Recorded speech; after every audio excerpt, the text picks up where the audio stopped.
Hello, my name is Dean Contover, and this is the Current Buzz. Thank you for watching today. We had Fred Healey.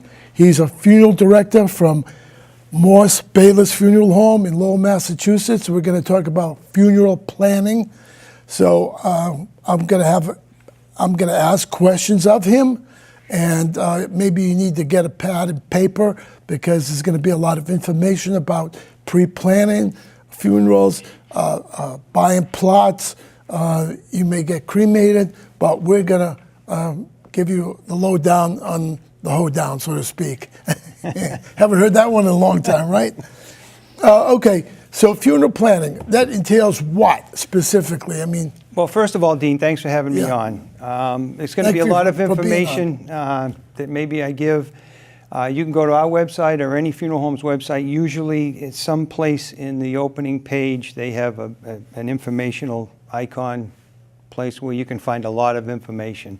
Because in a half an hour you really can't cover a lot of fine details, but we can touch upon some of the more important things. Right. As far as pre-planning your funeral, or at least having most of the websites that funeral homes have, they have what they call a video, the talk of a lifetime. It's 3 minutes. And it doesn't have children or spouses talking to somebody about what they want for funeral arrangements. It's more about, talking to them about their life and gleaning information for that.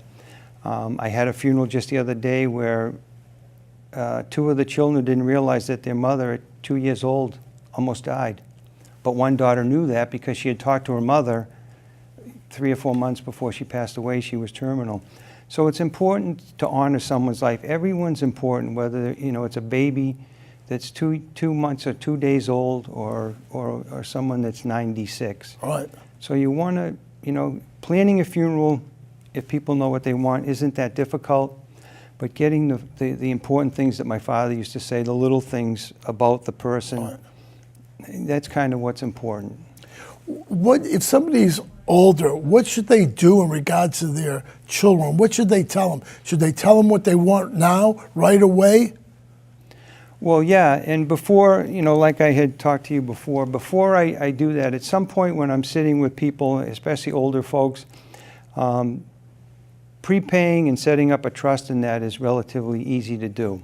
Okay. I always tell people, I ask them, and I preface it by saying that your personal finances are none of my business, but have you sat down with an elder affairs attorney to protect your assets? When someone gets older... Meaning protecting your assets in what way? Explain to me. Well, basically, if you own a home, if someone's going for Medicaid eligibility, all of a sudden someone has a stroke. Right. They're not going to be going home, they're going to be going into managed care, nursing home, etc. If they're on Medicare, they're going to get their 100 days, depending on how it's factored in. If they've already been in a nursing home and they haven't made progress, there's a formula that MassHealth uses for that criteria. But after that, the threshold for Medicaid eligibility is $2,000. That's all. And that's it. In this state. In this state. In other states, it's more. It can be different. Okay. But what happens is... I think I have to talk to my state rep and raise that a little bit.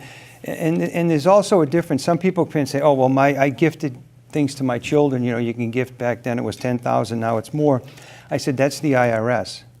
That's gifting. There's a 5-year look-back period by MassHealth. So you may gift something and think you're eliminating your assets to wean down under the $2,000, but in essence, the IRS says that's okay. MassHealth says no, it's not. So, that's why I recommend people. I don't recommend attorneys, but I say please sit down with an elder affairs attorney, right, to protect your assets, because most people, they have grandchildren, they own their home, especially the World War II generation, they were very frugal, and something happens to one of the spouse, if they don't have a homestead, there's a whole criteria to protecting, and it's not something that people relatively do because it's really not on anyone's mind. It's not on their radar, as we say. Okay. But I'm 60 years old. I'm currently going through it right now myself. Mm-hmm. I give this advice all the time, and my wife said, hey, you give this advice all the time because I'm a certified pre-plan consultant. She says, it's like the cobbler's kid's shoes don't have, soles. So you said in regards to the $2,000 is the minimum that you can That's have. the threshold. Threshold of assets that you can have in the bank. No, it's not in the bank. It's just assets. Assets. Does that include a car? It includes whatever MassHealth wants. I see. MassHealth does things. They don't give us or anyone any information how they change. People used to come in. They'd pick out the casket or whatever they wanted to do, the cremation. We use a rental casket. We used to be able to put money in for flowers. Most of the time you put in $500. You'd put in $1,000, $1,500 for a mercy meal. All of a sudden, I've been doing this almost 40 years, people were calling up and say, hey, Fred, Mom's application for Medicaid got kicked back. They said you can't put flowers in anymore. You can't put a meal. I tried to reach out to MassHealth. Nobody gives me any answers. They just say we had a meeting, and that's the way it is. Oh. All right, let's talk about pre-planning. There's burial, in-ground burial, above-ground burial, and the cremation, Yeah. right? But you suggest in regards to this MassHealth, right? As it pertains to Medicaid eligibility. To pre-plan their burial. In other words, pay up front. Right. And you're covered with an irreversible. Irrevocable. It can be revocable. It's very rare. I just had one because the woman had no family. She had a woman taking care of her, had power of attorney. She wanted to make sure there was enough money to cover everything she wanted. She wasn't sure exactly what all that was. I made it revocable because we had enough in there. And then there was a check that went back to her estate, the woman's estate. We wrote, the trust company put it back to her estate because it has to go that way. But it's 98% of the time it's irrevocable. Irrevocable. So they can't get the money out, or the family members can't get the money out. It's there. It's there, but it's mostly to take it out of that asset column. Right. MassHealth, respects the fact that it's done in a trust, and it's not considered an asset. And some people come in, they think that it's capped. It really isn't.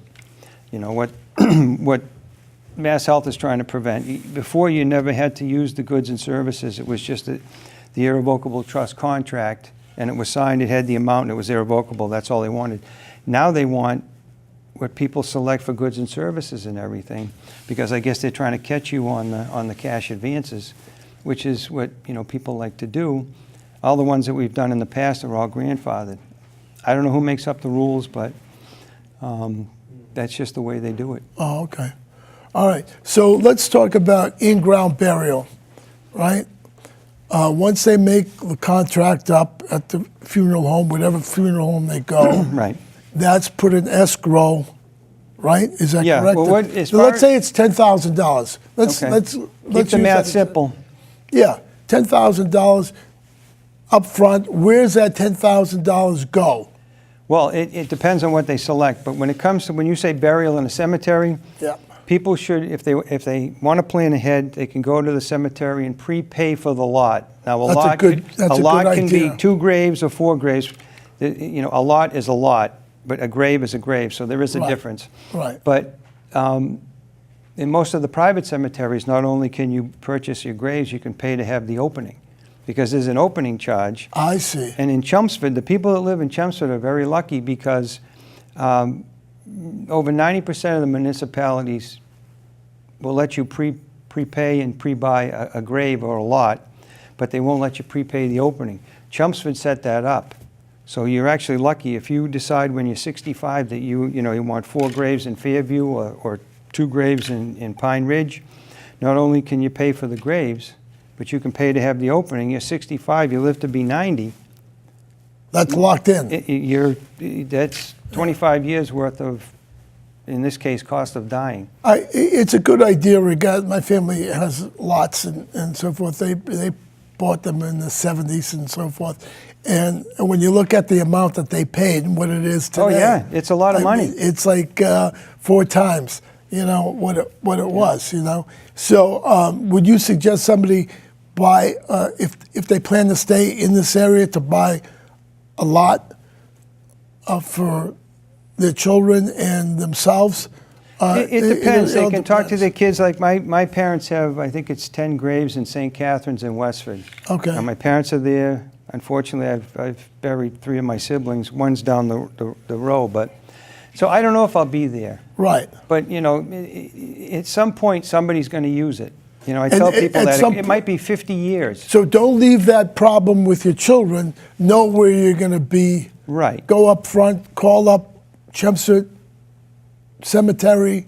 Most of office. the time, people have family in certain cemeteries. Right. If they're interested in pre-buying, then call that. You would suggest that, or wouldn't go to you? another cemetery that you like. Okay. I'll be honest. I'm 60. I've been toying with where to be buried for like 3 or 4 years now. I'm not sure. I named the cemetery in Westford, Pine Grove. I was on that committee because I was a cemetery commission. I love Lowell Cemetery in Lowell. It's like a mini Mount Auburn. Right. It's a beautiful place. It is.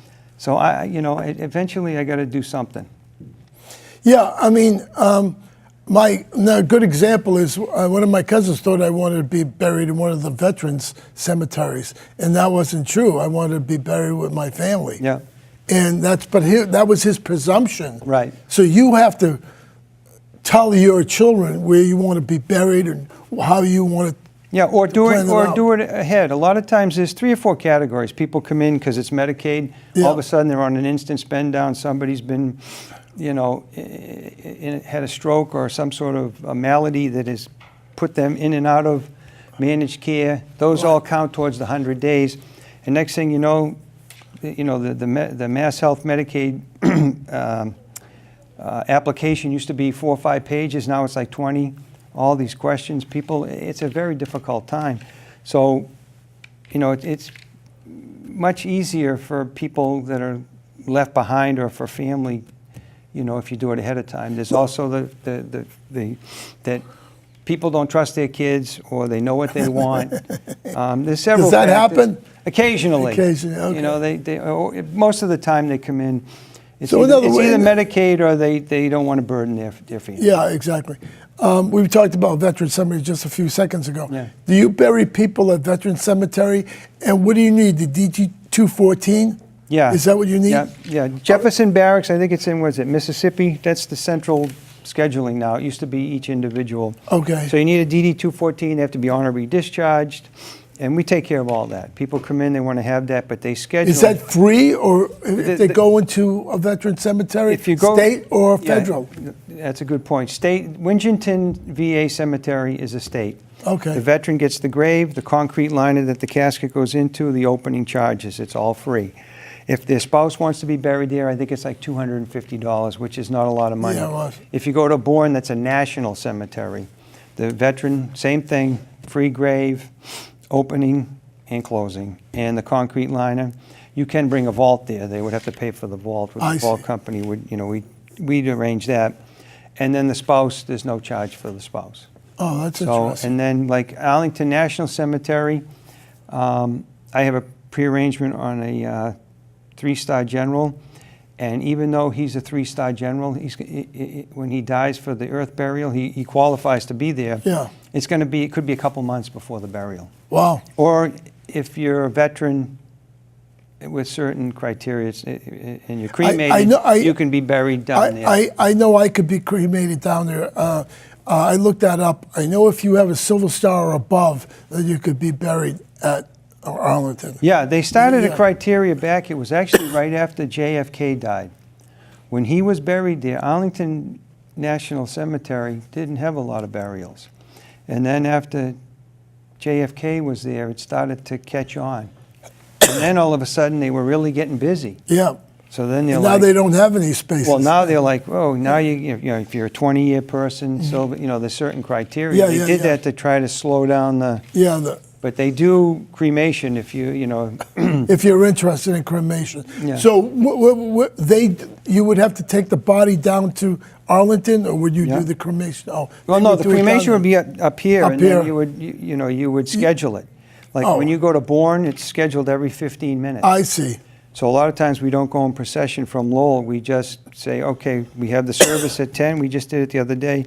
Okay. And I scheduled the burial for 2, and you can't be late. It's military. If you wait for people, you go to the end of the line. Right. Another question I have in regards to, I'm sorry in regards to changing this up, but I just remembered something. if I prepaid my burial with you and I cut you a check, it doesn't go to the funeral home. No, Where- the check. Where's the escrow check go to? The check used to be made out to the funeral home, but it did go into, we use the cooperative funeral fund. Any funeral home you can check, you can ask them questions, where does it go? Ours is made out to FSTC Funeral Escrow. And I make the deposit in Bank of America, but the money doesn't go anywhere. It's just a conduit to get Right. it to the cooperative funeral fund. The cooperative funeral fund that we use is other funds. I think there's the New England Trust, Funeral Trust. It's state board approved. The money goes into escrow or into a trust. It doesn't go anywhere near our accounts. When I cut, let's say we use the $10,000 for example. Once I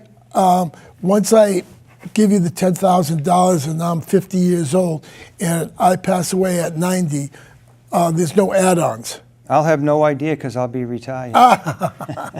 Okay, what happens? No, what happens? it's all how you structure it. Yeah. Like this here, if you go into any funeral home across the United States, they have to give you a general price list after you select things. Right. But there's A, B, C, and D. Right. Okay, A is the charges for the funeral services selected. B is merchandise. C is special charges, like if you knew you were moving to Florida and we were going to fly that's you right. up. Okay. And then the most important one, they're all important, but cash advances, it's a separate section. And when I have people come in, I try to structure it so that everything's covered. Most funeral homes don't cover the cash advances. So Bill and Mary come in, then they're 78 years old. They do all this, and then they go home and they got 3 kids. They say, hey, anything happens to me, just call Fred. Everything's all set, all paid for. Well, if the cash advances, of course, they're probably not going to look at the paperwork until 8 years later, till somebody passes. Right. Then they come in. If these aren't guaranteed, where you say, well, the newspaper's now this, the church is now this. The obituary you in the now newspaper. owe us an additional $920. And they're like, huh? At a very difficult time, all it does is create ill will. Right. So what I try to do is creatively structure cash advances. I may pad it a little bit. I tell the family I'm going to do that. Right. I'm not even sure that if, MassHealth would, because we're doing this ahead of time, it's so that I can try to guarantee everything. Most funeral homes don't, and to me, my father's philosophy, he did that his whole life, his whole career, and that was, if people are willing to come in and trust us with their hard-earned money, that's the least we can do. It creates some goodwill. And in most cases now, it didn't for a while, but the trust earns a little better, better interest than, regular accounts. Who writes the obituary? Well, we will. Some people write them. They're very, very, they have a great command of the English language, and they write it and they say, this is what we want, don't change it. Okay. Doesn't happen often, but a lot of times the people that do that, it's very well written. Right. Some people will email us. I always tell people we can do it right now when we're meeting, or you can, this is mostly at need, is you can go home tonight in a quiet time and start, even if you do bullet points. But try to get some things that are interesting about them that go back. Like your medals in World War II, or Korean War, Vietnam. And they do the usual education and that. We like to, at our firm, we like to try to get people to, if they want, get some things that are unique to that person. Right. Because everybody has a unique story. They sure do, don't they? You can, and some people want a long thing. Yeah. Some people but don't. they have to pay for that if it's a long. Yeah. What is that comes under a cash advance. It all depends on the newspaper. Mostly around here, 10 years ago, 12 years ago, it used to cost like $325. It's about double. Wow. Because newspapers, there used to be, the Little Sun used to have 15 to 20 pages for classifieds. Now I think you're lucky it's a page and a half. I know. So it's kind of a captive audience, but in all due respect, the Little Sun, most of the newspapers around here do a great job. Right. So if I wanted to get something in the Boston Globe, that would be more money added Probably on. a little bit more, but the format can be a little different too. Oh, is that right? You can, but if you put the whole thing in, if you put the same thing in the Globe that you put in the Little Sun, it's going to be a little bit more. I see. Okay. Anytime you get, same thing with burials or cemeteries or stuff. The closer you get to major metropolitan areas, the more expensive it is. We had a burial a couple of years ago in New York. I think it was Elmwood Cemetery. It was a 4-grave lot, was $36,000. Just for the four. Just for buy 4 graves. That's why buy your graves early. Yeah. Because it works. What happens if I move to Florida and I die and my relatives are down there, my spouse is down there, and she wants to bury me down there, even though I prepaid you for. Well, you prepay for the services Right. we're going to render, but the money can be transferred. The money can You be. know, whoever your legal next of kin is, and Right. that's important. It's not the Right. person who has power of attorney, because power of attorney ceases upon death.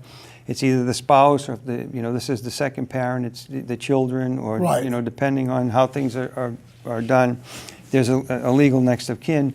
They write a letter to the funeral home saying, we want to transfer the money. Or if there is a death, they can just, send us a letter signed by the legal next of kin. Well, they could fax it to you or something like that. Usually we like a letter. A letter, okay. An In the original. mail? They can fax it, Yeah. and we'll be prepared, because we have to, Right. in essence, we need a certified copy of death. They can fax or email that. Right. Because we have to, get the bill, get everything from the funeral home in Florida. We fax it to the Cooperative Funeral Fund. Right. They send the check I see. to the funeral home in Florida. I see. So So the money's that's- safe, yeah. and it's protected.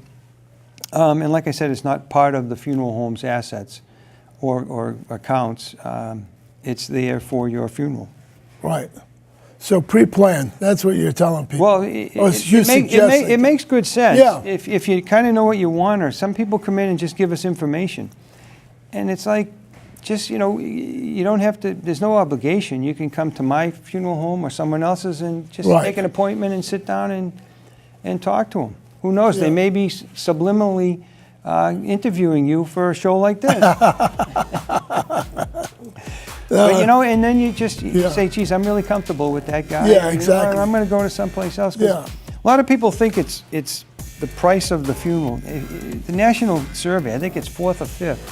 Cost, for some people, is important, but in the realm of things that are most important to people that they've polled over the years, cost is like 4th or 5th.